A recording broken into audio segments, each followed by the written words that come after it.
All right, Wednesday, June 3rd. The inverse of addition is subtraction. Inverse means something that undoes each other, the opposites. So the inverse of addition is subtraction. So the inverse of subtraction is addition. Multiplication and division are inverses. So repeated addition is multiplication. Repeated subtraction is division. So just like subtraction and addition are inverses, then multiplication and division are inverses.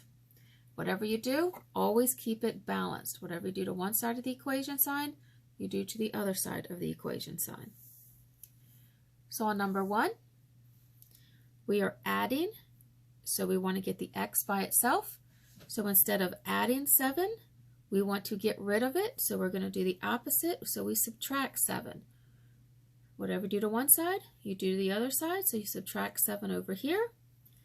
So these have canceled out, so you're left with x on this side. Bring down your equals, and 11 minus 7 is 4, so x equals 4.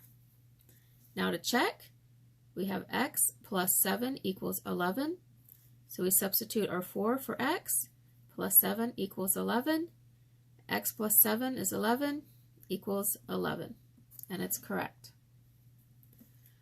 On number 2, we have x here, and we're adding 6 to it, so to undo it, we're going to subtract 6. So we minus 6 from this side and minus 6 from that side. So we have x left on the left. 13 minus 6 is 7. And then to check, we're going to try, we start with the original. 6 plus x equals 13. 6 plus on the x, we put in parentheses 7 equals 13. And 13 equals 13. That is correct. On number 3, we're adding 8 to x, so we want to get x alone, so we take away the 8, take it away from this side, take it away from that side to keep it balanced. So we cancel out that 8. X equals 14 minus 8 is going to give us 6. So we want to check. So we have the original problem. X plus 8 equals 14. The x we're substituting for 6. Plus 8 equals 14. 6 plus 8 is going to give us 14 equals 14. And that's correct. On number 4, we have x, we're subtracting 5, so we want to add 5 because that's the inverse. We want it to zero out. Whatever you do to one side, you do to the other side to keep it balanced. So we zeroed out that.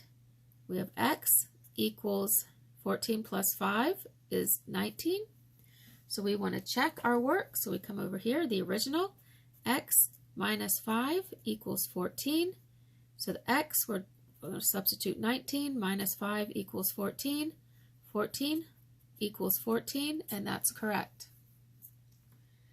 On number 5, 9 plus x equals 11. So instead of adding x, we're going to we want to separate it. So we're going to subtract the 9 because a positive 9 and a negative 9 zeroes out to nothing. Whatever you do to one side, you do to the other. So 9 minus 9 is 0. We bring down the x, bring down our equals. 11 minus 9 equals 2. So we check. 9 plus x equals 11. 9 plus, use parentheses to substitute 2, equals 11. 9 plus 2 is 11. 11 equals 11. And that's checked. That's correct. On number 6, we have x minus 12 equals 20. So we have, instead of minus 12, could also be negative 12. So to get rid of negative 12, we have a positive 12. Whatever you do to one side, you do to the other side. Negative 12 plus positive 12, they zero each other out. So we're left with 6 equals 32. So to check, we have we have x minus 12 equals 20. And for the x, we substitute 32 minus 12 equals 20. 32 minus 12 equals 20. So 20 equals 20. And that is correct. On number 7, we have 3x equals 21. So it side by side is multiplication, so we want to divide. remember how we show division is a fraction bar. So instead of multiplying by 3, we want to divide by 3. Whatever you do to one side, you do to the other side to keep it balanced. 3 divided by 3 gives us 1. They cancel out. So you have x equals 21 divided by 3 is 7. So we do the original problem. 3x equals 21. And you substitute the 7 for the x.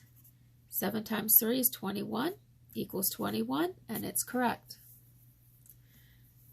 Number 8, 8x equals 56. Side by side is multiplication. So we're going to divide, use a fraction line to show it. Whatever you do to one side, you do the other side to keep it balanced. 8 divided by 8, they cancel out to be 1. X equals 56 divided by 8 is 7.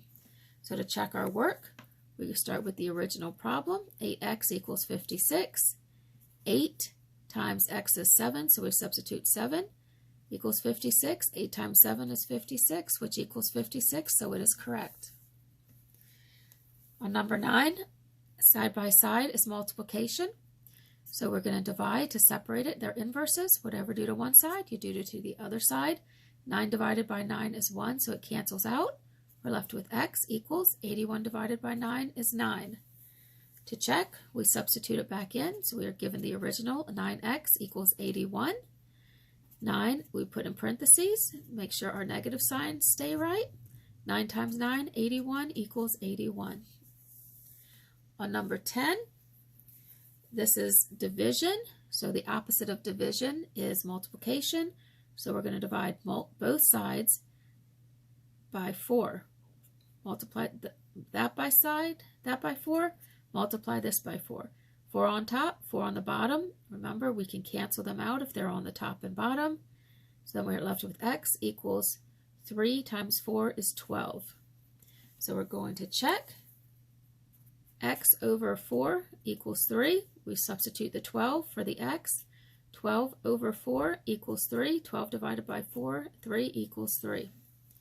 A real quick review why that worked out that way. If you had x over 4 and you're multiplying it by 4, remember it's going to be 4 over 1. So that's the same thing as 4 times x over 1 times 4 is 4. And then we know 4 divided by 4 is going to give us 1.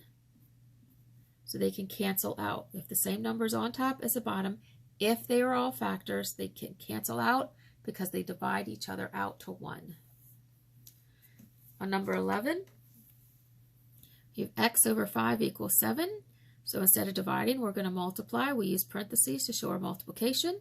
Instead of dividing by 5, we're going to multiply by 5. 5 on top, we can write that as a fraction, 5 over 1. So the top and bottom cancel out. So we're left with x. 7 times 5 equals 35. And then to check, we start with the original problem. X over 5 equals 7. 35, we substitute for the x. So 35 over 5 equals 7. 35 divided by 5 is 7 equals 7. Number 12, x divided by 7. Instead of dividing by 7, we are going to multiply by 7. Whatever you do to one side, you do the other. So you put parentheses around both sides, and we multiply by 7. Here we're writing it as a whole number. Here we're writing it as a fraction. 7 on top, 7 on bottom, so they cancel out. We're left with x. 6 times 7 is 42. So, remember that be 1x on the bottom. You don't need to write that 1. It's already there. So we have x over 7 equals 6. So for the x, we substitute 42 over 7 equals 6.